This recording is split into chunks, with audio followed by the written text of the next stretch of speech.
Hello दोस्तों।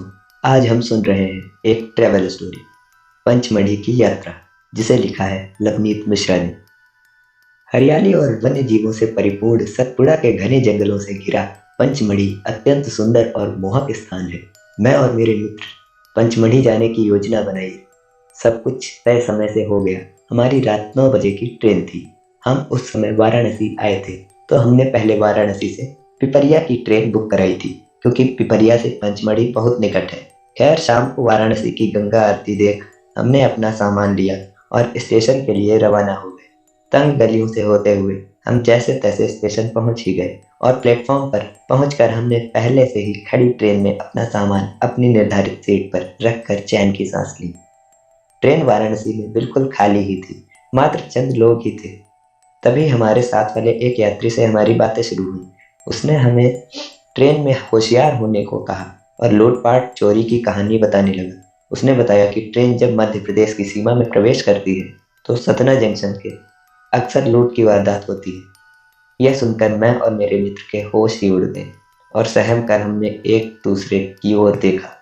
हमने एक दूसरे को समझाया और सतर्क होकर बैठे रहे। जिस तरह हम रोचक समझकर आए थे, अब हर मिनट ये सफर हमें डराने लगा। कुछ ही देर में ट्रेन का टीटी भी आया और उसने भी इस बात की पुष्टि कर दी। देर रात को ट्रेन में लोगों का आना जाना लगा रहा, पर हम दोनों को कहाँ नींद आने वाली थी। जैसे तैसे ट्रेन सतना जंक्शन पहुंची। हमारी सांसें तेज हो गई थी। हमने एक दूसरे को सतर्क किया। देर रात का समय था, करीब रात के 3 बज रहे थे। नींद से आंखें भारी हो रही थी।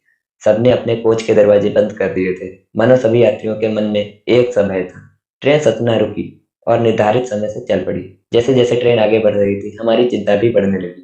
उस समय का वर्णन करना शब्दों में आसान नहीं है। सुबह होने को आई थी। सुबह के 4 बजने वाले थे। ट्रेन में सब जैसे भय मुक्त से हो गए थे, जैसे ईश्वर ने उस रात हमको बचा लिया। सबने राहत की सांस ली और तभी मैंने ट्रेन की खिड़कियों से उगता हुआ सूरज देखा, जो बहुत ही सुंदर और आकर्षक था। ट्रेन समय से चल रही थी। हमारा स्टेशन आने वाला था। सुबह के 8 बज रहे थे। मन में पंचमढ़ी जाने की उत्सुकता बढ़ने लगी थी। तभी हमारा स्टेशन पिपरिया आ गया और हम भय मुक्त होकर ईश्वर का नाम लेकर उतर गए। बाहर आकर हमने लोगों से पंचमढ़ी जाने का रास्ता पूछा, मानो प्रकृति हमको खुद अपने पास बुलाना चाहती थी। उसी समय एक जीप हमको मिली। उसमें बैठकर हम लोग पंचमढ़ी के लिए निकल गए। जैसे जैसे हम पंचमढ़ी के नजदीक जा रहे थे, सतपुड़ा के पर्वत, सघन जंगल मानो अपना अनुपम सौंदर्य दिखाने लगे थे। वो यात्रा अपने में ही एक अलग अनुभव था, जिसको देखकर हमारी सारी थकान मिटने लगी थी। पिछली रात की वह भयावह बातें सब धूमिल होने लगी थी और मन में उत्साह उमड़ने लगा था। हम पंचमढ़ी पहुंचे और शीघ्र ही होटल बुक कर हमने सामान रखा और कुछ देर आराम किया कि तभी होटल के मालिक ने हमारा रूम खटखटाया और खाने के बारे में पूछा। हमने उनसे पूछ लिया कि क्या हम आज पंचमढ़ी घूमने जा सकते हैं। हमने उनसे सारी जानकारी दी। तभी उन्होंने बताया कि आप लोगों की तरह दो और मित्र हैं जो बिलासपुर से आए हैं।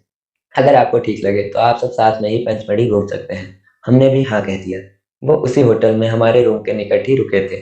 खैर, एक से दो भले और दो से भले चार, हम तैयार हुए और चारों निकल पड़े पंचमढ़ी के सुंदर रूप को देखने के लिए। हमने 2 दिन पंचमढ़ी में गुजारे। कब वो 2 दिन गुजर गए कुछ पता ही नहीं चला। जाते समय मन बहुत भारी हो रहा था, मानो प्रकृति के गोद से हमको कोई उतार रहा हो। शब्दों में वहां का वर्णन करना सरल नहीं था। हर एक दृश्य ही अपने में एक अद्भुत कहानी है। इस यात्रा में मैंने यह अनुभव किया कि आज के आधुनिक युग और आविष्कार सुविधाएं कितना भी हमें आराम दें, परंतु प्रकृति की तुलना नहीं कर सकती। उसका अनुभव और स्थान ही अलग है। इसलिए हम सबको प्रकृति की रक्षा करने का प्रण करना चाहिए, जिसे इस सुंदर स्थान की यात्रा हमारी आने वाली पीढ़ी भी कर पाए। अगर आपको स्टोरी अच्छी लगी हो, तो ऐसी ही और स्टोरी सुनने के लिए चैनल को सब्सक्राइब कर लें।